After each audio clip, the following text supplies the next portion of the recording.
আয়ুর্বেদ মতে শিলে বাটা মশলা অনেক বেশি সহজপাচ্য হয় মিক্সিতে বাটা মশলার তুলনায়। ফ্রিজে অল্প একটু চিকেন পড়েছিল,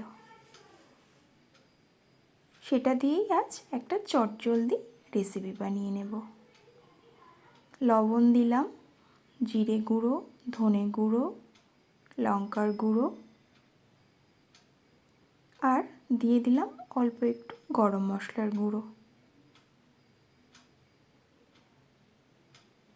এরপর একটু ফ্যাটানো টক দই দিয়ে দিলাম। তারপর আদা রসুন শিলে বেটে রেখেছিলাম সেটা দিয়ে দিলাম। সব কিছু খুব ভালোভাবে মিশিয়ে নেব। এরপর এটাকে আধ ঘন্টা ম্যারিনেট করে রেখে দেব।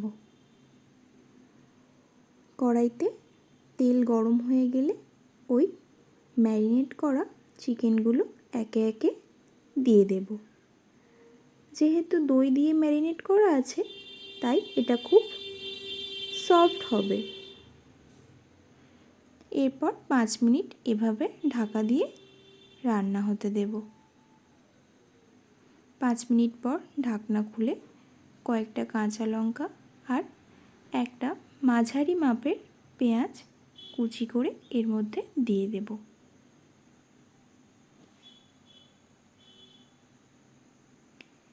এরপর খুব ভালোভাবে সব কিছু মিশিয়ে নেব।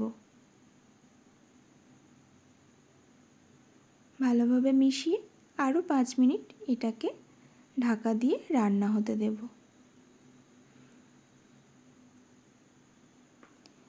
মাঝে মাঝে ঢাকনা খুলে একটু নাড়াচাড়া করে নেব। তারপর এর মধ্যে হাফ কাপ জল দিয়ে দেব, যাতে চিকেনটা খুব ভালোভাবে সিদ্ধ হয়ে যায়। এরপর আরও 5 মিনিট এভাবে ঢাকা দিয়ে ধিমে আঁচে রান্না হতে দেব।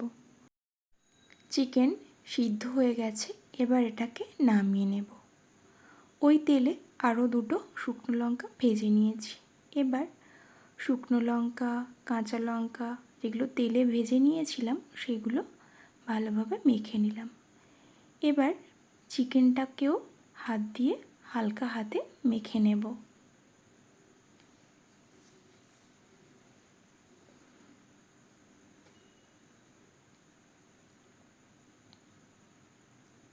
এভাবে চিকেনটাকে ভালোভাবে মেখে নেব।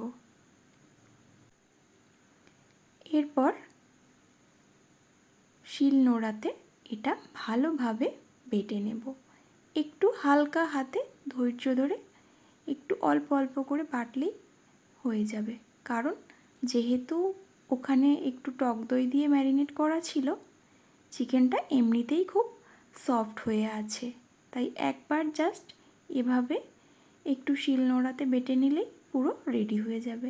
এরপর পেঁয়াজ কুচি, ধনেপাতা কুচি আর সর্ষের তেল ভালোভাবে সব কিছু একসাথে মেখে নিলেই রেডি হয়ে যাবে শিলে বাটা মুরগি ভর্তা। খাওয়ার সময় একটু কাঁচা সর্ষের তেল দিয়ে তারপর এটা ভাত দিয়ে মেখে খাবেন, দারুণ লাগবে।